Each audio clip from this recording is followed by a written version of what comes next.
last and final day in Luxembourg, I had an evening flight to catch to Athens, so I spent the whole day exploring the city. I left my hotel early, and as I was heading for breakfast, I looked around and I saw the most captivating sunrise. I knew I had to go and explore. I made my way toward one of Luxembourg's most breathtaking walks, Le Chemin de la Corniche. Known as Europe's most beautiful balcony, the scenic promenade offers panoramic views over the Alzette River Valley and the picturesque Grand District below. On my way, I passed the National Monument of Solidarity, a powerful tribute to Luxembourg's resilience during World War II. Standing on Cannon Hill, this memorial honors those who lost their lives during the Nazi occupation and symbolizes the nation's unity in the face of adversity. In front of it, an eternal flame burns, a timeless reminder of the country's strength and solidarity.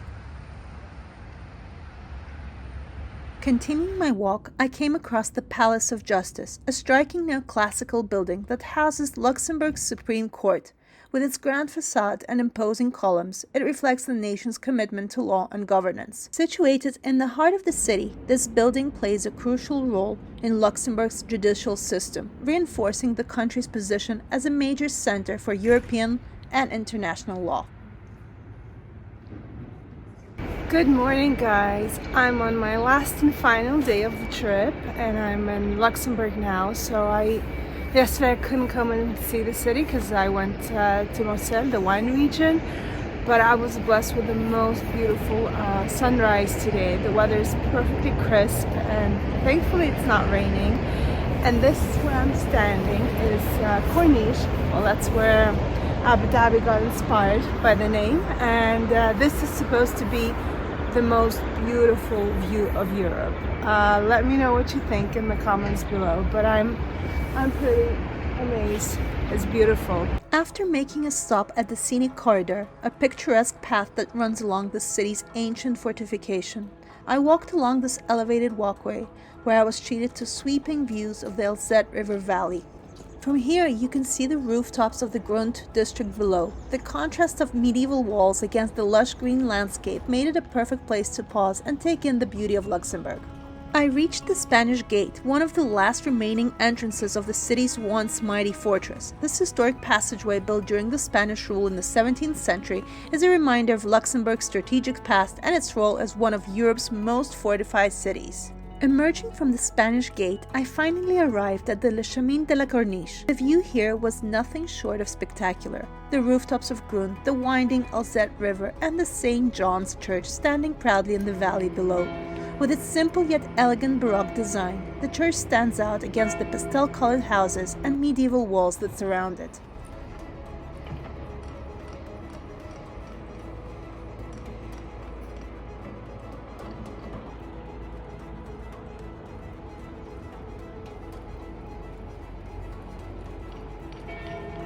Finally, I arrived at the Rocher du Bock, the rocky promontory that forms the foundation of Luxembourg's oldest fortifications.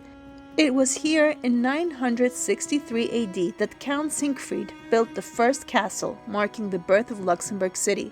Over the centuries, these natural defenses were reinforced into an impenetrable fortress with tunnels and underground galleries carved into the rock. Known as the Casmates du Bock, these fortifications played a crucial role in European military history, earning Luxembourg its reputation as a Gibraltar of the North. Standing atop Rocher du Bock, I could see how the city's natural landscape shaped its destiny. The steep cliffs, the winding Alzette River, and the layers of medieval, Spanish, and Austrian fortifications all tell the story of the city that has withstood centuries of change. The Casmates are open to the public later in the day, so I walked back into the city center to explore the town further.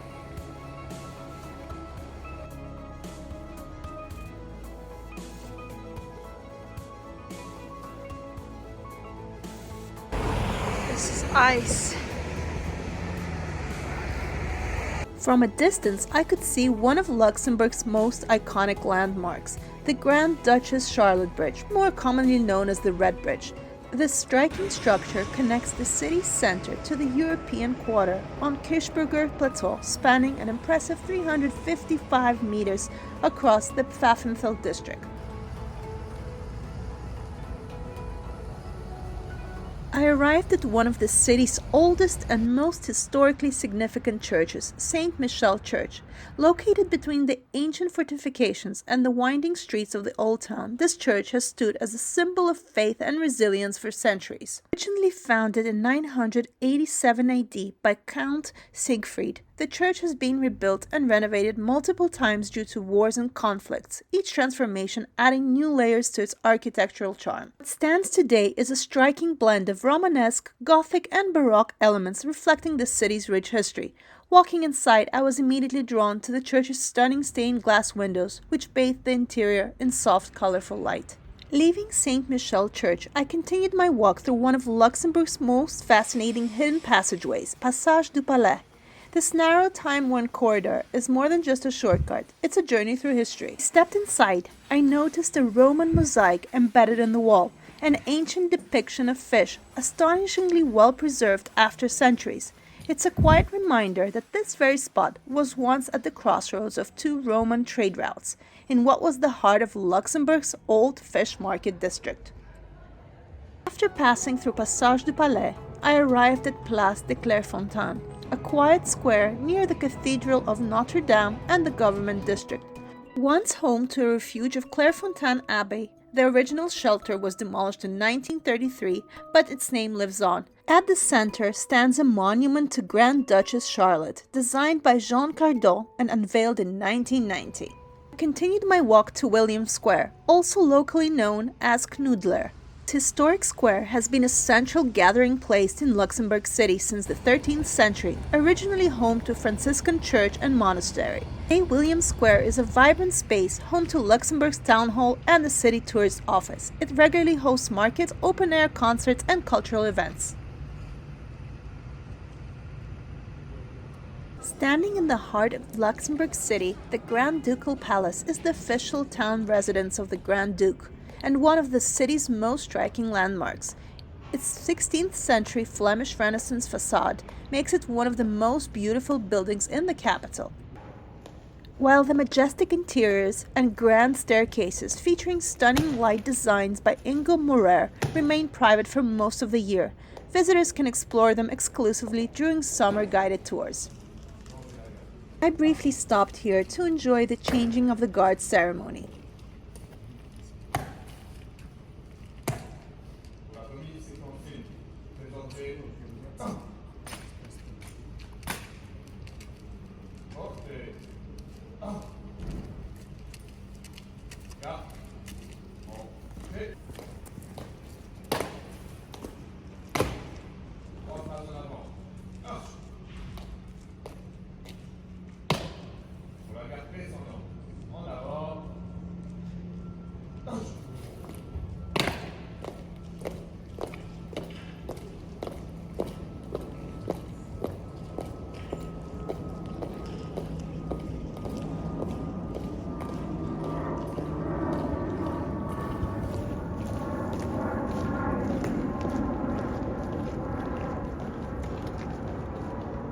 It was past 10 a.m. and since I didn't have breakfast, I was hungry.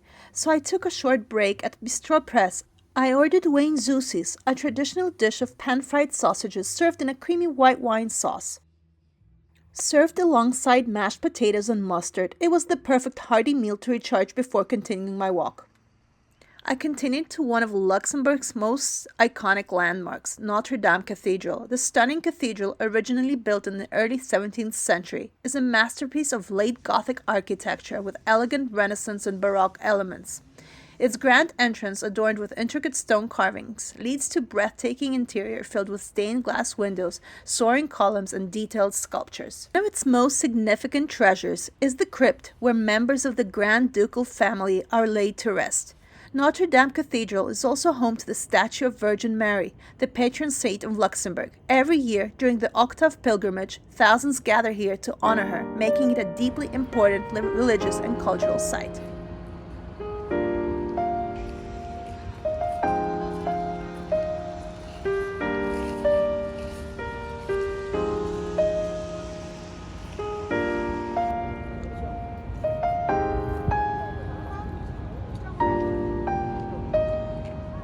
There are two entry points to the Casmates. There's the Petrus Casemates next to the Notre-Dame Cathedral and the Bock Casemates, which is the ones that I visited on the day. In winter, entry to the Casmates is only for a few hours during the day and of course weather permitting, so make sure to check out the timetable before you visit. My entry ticket was included with the Luxembourg Pass, which I got for 3 days. The Bock Casemates, which is a UNESCO World Heritage Site, is a vast subterranean defense system made up of kilometers of tunnels carved deep into the rock. Built into the 17th century under Spanish rule and later expanded, these underground galleries played a crucial role in the city's defense, earning Luxembourg the title of the Gibraltar of the North. Okay, through the Casmates.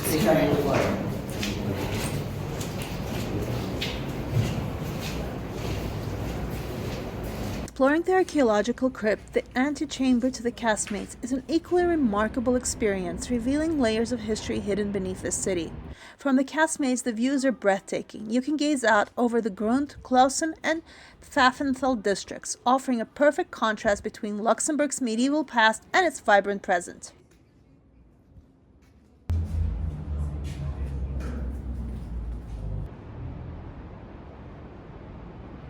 This is a really cool tour and it runs all year round, but it's open only for a couple of hours. So I'm happy I got to do that.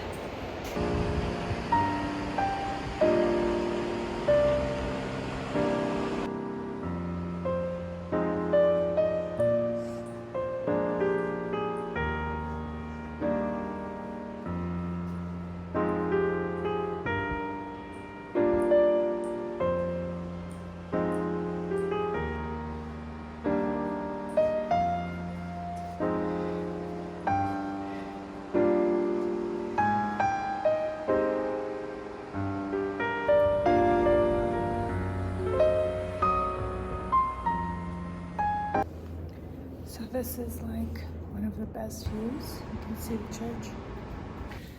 And I'm going to find my way out now.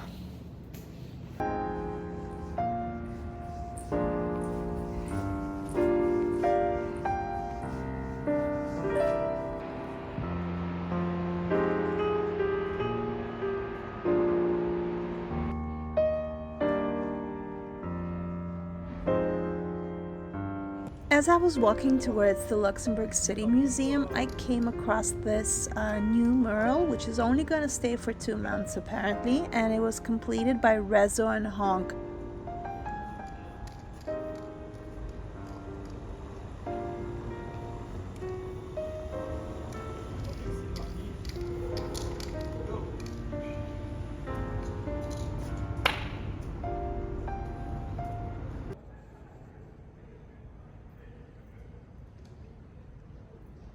The Lëtzebuerg City Museum is a place where history comes to life. Spanning more than 1,000 years, this museum takes visitors on a journey through the capital's rich past, showcasing its transformation from a medieval fortress to a modern European hub. One of the museum's most unique features is its giant glass lift, which can carry up to 65 people at a time. The museum itself is housed in 4 historic buildings, dating from the 17th to the 19th centuries, some of which rest on medieval foundations. Walking through its halls, you feel the weight of time embedded in its very walls, making it the perfect setting for exploring Luxembourg's evolution.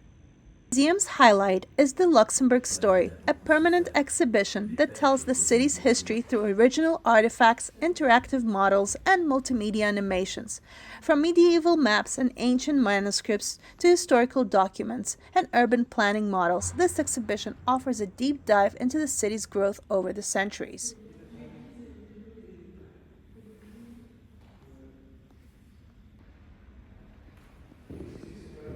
In addition to its permanent collection, the museum hosts temporary exhibitions on 2 of its floors, covering themes from Luxembourg's social and political history to art, culture, and modern urban development. These exhibitions ensure that there's always something new to discover, no matter how many times you visit.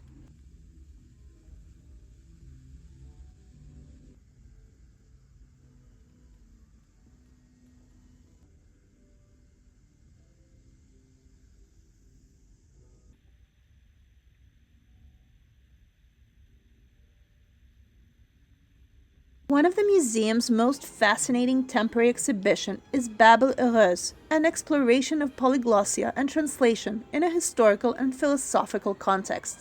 Using a unique collection of masterpieces, rare artifacts, and everyday objects, this exhibition examines the successes and challenges of translation, from the Rosetta Stone to modern artificial intelligence.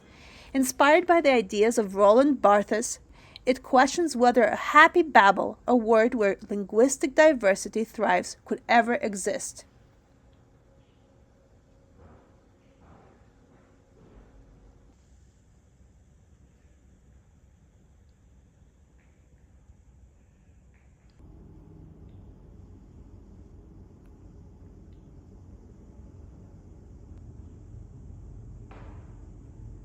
Another must-see temporary exhibition is Pure Europe, an exploration of what Europe means today. In a time of multiple crises, the exhibition critically reflects on clichés surrounding Europe, such as being national, old, Christian, rich, white, and cultivated. By confronting these ideas with both historical and contemporary realities, it encourages visitors to question their own perceptions of Europe's diversity. After completing my visit to the City Museum, I headed towards the Chocolate House, which was recommended to me for their hot chocolates.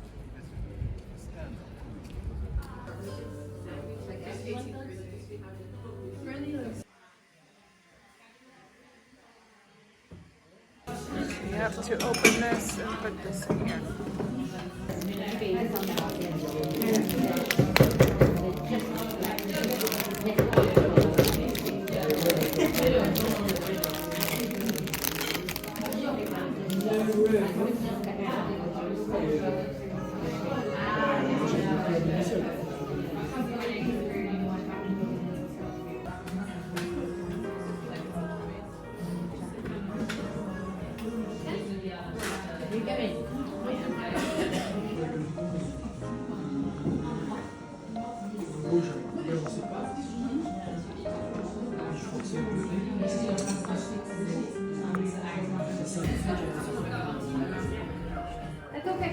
After enjoying my cup of hot chocolate, I continued my walk through Luxembourg City.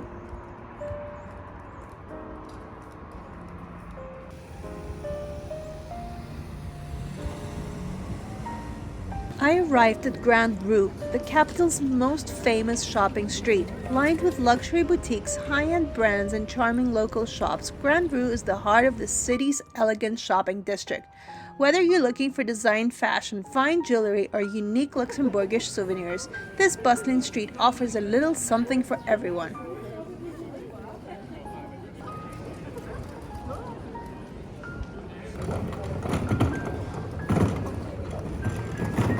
One of the highlights here is Galeries Lafayette, the renowned French department store that brings a touch of Parisian elegance to Luxembourg.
As my trip to Luxembourg City came to an end, I took a final stroll along Avenue de la Liberté, one of the city's grandest boulevards. Lined with elegant buildings, historic landmarks, and stylish cafes, this avenue is a perfect blend of old-world charm and modern vibrance. Along the way, I passed Place de Paris, a lively square often filled with locals enjoying a coffee or a leisurely break. The architecture along Avenue de la Liberté is a reflection of Luxembourg's rich heritage, with beautifully preserved facades and landmarks that hint at the city's past. Reaching my hotel, I picked up my luggage, taking one last look at the city before heading to the airport. I took bus 29, which is just a little over a 25-minute drive, and I was at the airport. So I just made it to the airport. I took the bus, and it's like so convenient, and the bus is free here. So I'm going to check in and go to the lounge a bit just to chill. It was a fun trip. Thanks for watching. If you enjoyed this video, please like and subscribe. And if you do have any questions for me, I would love to hear from you in the comments below.